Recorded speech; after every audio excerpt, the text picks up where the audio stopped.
একজন রাখাল একদিন মাঠের মধ্যে মেষ চড়াচ্ছিল, উট চড়াচ্ছিল।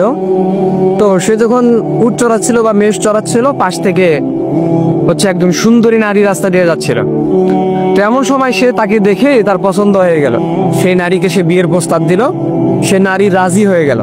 দেন দুইজনে মিলে বুদ্ধি করে কাজীর কাছে চলে গেল, চলো আমরা কাজীর কাছে যাই, বিয়ে করব। দুজনে মিলে যখন কাজীর কাছে চলে গেল, এবার কাজী ওই মেয়েকে দেখে সে নিজেই পছন্দ করে ফেলছে। সুন্দরী নারীকে দেখে বলতেছে, সে তো রাখাল, তুমি তাকে কেন পছন্দ করবা, তাকে কেন বিয়ে করবা, বরঞ্চ আমি কাজী, আমার সঙ্গে তুমি বিয়ে বসো। এবার রাখাল আর কাজীর মধ্যে লাগছে লড়াই, মারামারির এক পর্যায়ে গিয়ে সে রাখাল আর কাজী পুলিশের কাছে বিচার নিয়ে গেল। বিচার চলে গেল পুলিশের কাছে। এবার পুলিশের কাছে যখন বিচার চলে গেল, পুলিশ বিচার করবে, এমন সময় পুলিশ ওই সুন্দরী নারীকে দেখে সে নিজেই পছন্দ করলো। বললো যে ও তো কাজী, ও তো রাখাল, মানুষের কাজ করে খায়, তুমি বরঞ্চ আমার সাথে বিয়ে বসো, আমি সরকারি একজন লোক, তোমাকে সারা জীবন সুখে রাখবো।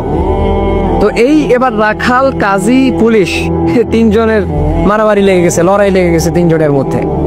এবার মেয়েটিটাকে বললো, সুন্দরী মেয়েটিটাকে বললো, তোমরা যদি তিনজনের যে কোনো একজন তো আমাকে পাবা, তোমরা যদি আমাকে পেতে চাও আমি দৌড় দিব, তোমরা আমার পিছনে দৌড়ে যে আমাকে প্রথমে ধরতে পারবা আমি তার হবো। তো মেয়েটি প্রথমে দৌড় দিল, পিছনে রাখাল, কাজী, পুলিশ দৌড়াচ্ছিল।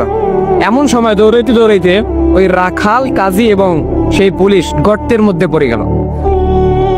গর্তের মধ্যে পড়ে সেখানে তারা নাই শেষ, সুন্দরী মেয়েকেও পাইল না, তারা গর্তে পড়ে নিজেদের জীবন বিপন্ন করে ফেলল। এখন কথা হচ্ছে যে সেই গর্তটা হচ্ছে কবরের জীবন, আর সেই সুন্দরী নারীটা হচ্ছে দুনিয়া। আমরা দুনিয়ার পিছনে যারাই দুনিয়াকে দেখতেছি, যারাই দুনিয়াকে চিনতে শিখতেছি, তারাই দুনিয়ার লোভ লালসা মোহ মায়ার মধ্যে আমরা ঢুকে যাচ্ছি। দুনিয়াকে আমরা বুঝতে শিখতেছি না যে আসলে আমরা এখানে চিরস্থায়ী নয়, আমরা ক্ষণস্থায়ী আসছি। আমাদেরকে ফিরে যেতে হবে আমাদের রবের দিকে। আল্লাহ পাক বলতেছেন, সুম্মা ইলাইহি তুরজাউন, তোমাদেরকে তো প্রত্যাবর্তন করতে হবে আমি আল্লাহর দিকে। এজন্য দুনিয়ার পিছনে ছুটতে ছুটতে কখন যে আমাদের মৃত্যুর ডাক চলে আসে, কবর নামক গর্তের মধ্যে কখন যে পড়ে যাই, তখন দুনিয়ার লোভ লালসা আমাদের ঘিরে ফেলে দেয়। আমরা সেখানে গিয়ে বাঁচার আমাদের কোনো উপায় থাকে না। আমরা কিভাবে বাঁচবো, না আছে আমল, না আছে আর কিছু। আর কবরের জীবনের মধ্যে গিয়ে আমাদের আমল ছাড়া কোনো কিছুই কাজে আসবে না। সেজন্য আমাদেরকে সেই দিকে তাগিদ করে দ্বীন ইসলামের খেদমত করতে হবে। আমাদেরকে রবের কথা ভাবতে হবে, রবের দিকে ফিরে যাইতে হবে, আমল করতে হবে। কবরের জন্য আমাদেরকে কিছু মাল সামানা নিয়ে যেতে